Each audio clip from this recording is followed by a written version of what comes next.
कि इंटरप्रिटेशन किस तरह से निकाली जाए। लॉ ऑफ इंटरप्रिटेशन है, अब किस तरह से पिटीशन बनाई है वो मैंने देखी नहीं, पर सरसरी तौर पे मुझे ये लग रहा था कि इस पिटीशन की आवश्यकता है या नहीं। पर ये एक पार्ट भी हो सकता है स्ट्रेटेजी का, क्योंकि एसएलपी तो जाएगी दोनों में किसी न किसी। अल्टीमेटली इस एसएलपी का हर्ष सिर्फ यही होगा कि उसके साथ टैग हो जाएगी। भाई ये हो गया कि कौन सुप्रीम कोर्ट के दरवाजे पहले पहुंचा, जैसे रेस हो रही हो, तो इस रेस में कांग्रेस जीत गई। वो पहले सुप्रीम कोर्ट पहुंच गई, अब बीजेपी बाद में पहुंचेगी शायद। लेकिन एसके सिंह सर, क्या आपको लगता है कि अभी इंतजार करना चाहिए था, या फिर जो उन्हें सही लगा स्पीकर को और उनके राइट्स हैं और उसके आधार पर सुप्रीम कोर्ट वो चले? ये तो पार्टी का अपना विवेक है कि वो क्या करना चाहती है। अभिनव जी ने भी कल बहुत अच्छी बात कही थी कि सारे मुकदमे जीतने के लिए नहीं किए जाते, मुकदमा कुछ मुकदमा करने के लिए भी किया जाता है। तो हो सकता है कि क्या प्लानिंग रही है तो मेरे को जानकारी है नहीं। इसे जरा समझा दीजिए एसके सिंह से कि मुकदमा करने के लिए किया जाता है। इसे जरा समझा दीजिए, आप क्या कहना क्या चाह रहे हैं? क्योंकि बाकी सब तो ये समझते हैं, आम जन में ये समझता है कि मुकदमा किया जाता है या तो जीतते हैं या तो हारते हैं, लेकिन जरा इसे इलैबोरेट कर दीजिए। अब साहब ये ऐसा मुकदमा नहीं होता तो जैन साहब, हम और वकील साहब यहाँ कैसे बैठे होते? 2 दिन की हमारी छुट्टी हो जाती, आप हमें पैनल पे बुलाते 2 दिन बाद। पर वो अब आज आप लोगों ने सबने हमें भाग भाग के बुला दिया, तो हम हमारी खुद की वीडियो कॉन्फ्रेंसिंग निपटा के भाग के आए। पर मेरे को जो वो आपका वो एक बार जरा दिखाएंगे ग्राफिक में, वो जो आपका जो राउंड लिया हुआ जजमेंट का ऑर्डर है, मैं जरा उसको पढ़ के यहीं आपको थोड़ा सा क्लियर करता हूँ। जो जजमेंट जो इंटरिम ऑर्डर हाई कोर्ट का है, कि वो उस जजमेंट की कॉपी जो हम दिखा रहे थे बार बार, वो दिखाए कि आखिर उस वर्ड को लेकर ऑब्जेक्शन था, उनका कहना है वो आपने बड़ा अच्छा ग्राफिक बनाया गोला घुमा के। वो जैन साहब तो हमेशा बिल्कुल अपडेटेड रहते हैं, मैं इस मामले में थोड़ा सा पिछड़ गया। असल में ये जो देखिए आप लास्ट ऑपरेटिंग पैरा लिखा है, in the view of the above direction we therefore, ये 2 कोमा यहाँ लगे हैं, फर्दर रिक्वेस्ट, जो वर्ड यहाँ यूज किया गया है वी रिक्वेस्ट, आगे मैं जरा उसमें से देख के बता देता, थोड़ा नीचे करिए भाई।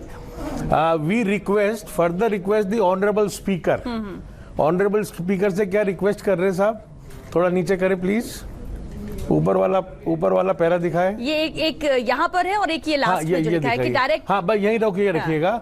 Who has been pleased, मतलब यहाँ पे स्पीकर महोदय ने जो अपने विवेक से कानून का आदर करते हुए ये अपनी तरफ से अंडरटेकिंग दी थी उनके वकील साहिबान ने, who has been pleased to extend the period for filing the reply। मतलब अभी जो बात हो रही है, आप एक एक वर्ड का मतलब देखिए यहाँ कि रिप्लाई फाइल करने के लिए आदरणीय आपके स्पीकर साहब ने filing by the writ petitioners, मतलब 19 लोगों ने जिन्होंने रिट फाइल की है, उनको समय दिया गया था 5:30 PM एज ऑफ टुडे, माने कल, yesterday 21/7, to extend that period till delivery of order by this court on 24/7। मतलब ये पैराग्राफ 2 पार्ट में पढ़ा जाएगा। पहली 5 लाइन, जो लाइन खत्म होती है 24/7/2020 तक, कि इनसे हमारे राजस्थान हाई कोर्ट ने स्पीकर साहब से रिक्वेस्ट किया कि आप 24/7 तक उस जो आपने अंडरटेकिंग दी उसको बढ़ा दें। अब ये इन्होंने कहा है, फिर एंड से सारा मतलब यहाँ दिमाग लगाने की प्रक्रिया चालू हो गई, कौन किस तरह से लगाता है। खैर मैं तो विधि का विद्यार्थी हूँ, बहुत बड़े बड़े मेरे बगल में बैठे हैं expert of law. And we direct accordingly, and we direct accordingly क्या है, कोर्ट कुछ तो कहेगा कि भाई हमने आपसे रिक्वेस्ट करी और रिक्वेस्ट आपने मान ली, इस तरह का हम आपसे निवेदन करते हैं। और यदि कोर्ट को यहाँ लिखना होता तो वो स्टार्टिंग वहां यूं करता, in the view of the above direction we therefore direct the honourable speaker to not to take any action till the disposal of this. वहां रिक्वेस्ट नहीं होता है, वहां रिक्वेस्ट नहीं होता, वी डायरेक्ट उता ऊपर यदि ये लिखा रहता कि we direct honourable speaker not to take any stern action or not to go ahead with the notice till the disposal of this writ petition।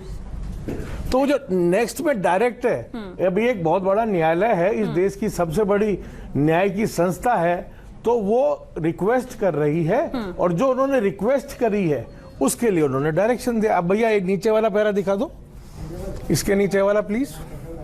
बोलिए आप। ये दो ही थे, एक और नहीं, एक नीचे इसके हाँ, नीचे करें बिल्कुल, ये द एक मैटर ही है, शैल हाँ। Be listed on this, the parties are directed to act accordingly. जो पार्टीज हैं मुकदमे में उनको कहा गया है कि जैसा हमने ऊपर पूरे फैसले में लिखा है उस अनुसार आप कार्रवाई करें।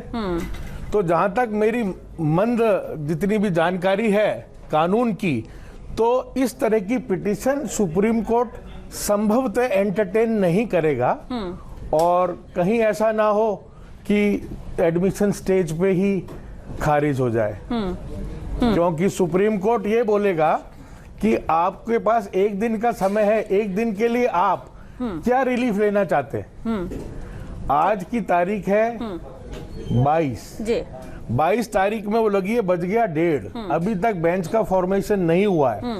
आज बेंच का फॉर्मेशन होता है और ये लिस्ट हो जाता है, और यदि ये लिस्ट हो जाता है और कोर्ट सुन लेता है, एडमिशन स्टेज पे रिजेक्ट नहीं करता है, खारिज नहीं करता है, तो कोर्ट बोलेगा इशू नोटिसेस।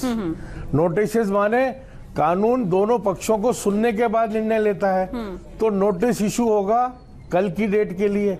ऐसा तो होगा नहीं कि भाई आज रिट पिटीशन लगी है, सामने वाले को समय नहीं दिया जाएगा और कहेगा तुरंत जवाब दे, अभी फैसला करना है। तो जब नोटिस इशू होगा वो कल के लिए होगा, कल के लिए होगा तो वो कहेंगे साहब हमें पढ़ने के लिए टाइम दो, हम परसों जवाब देंगे।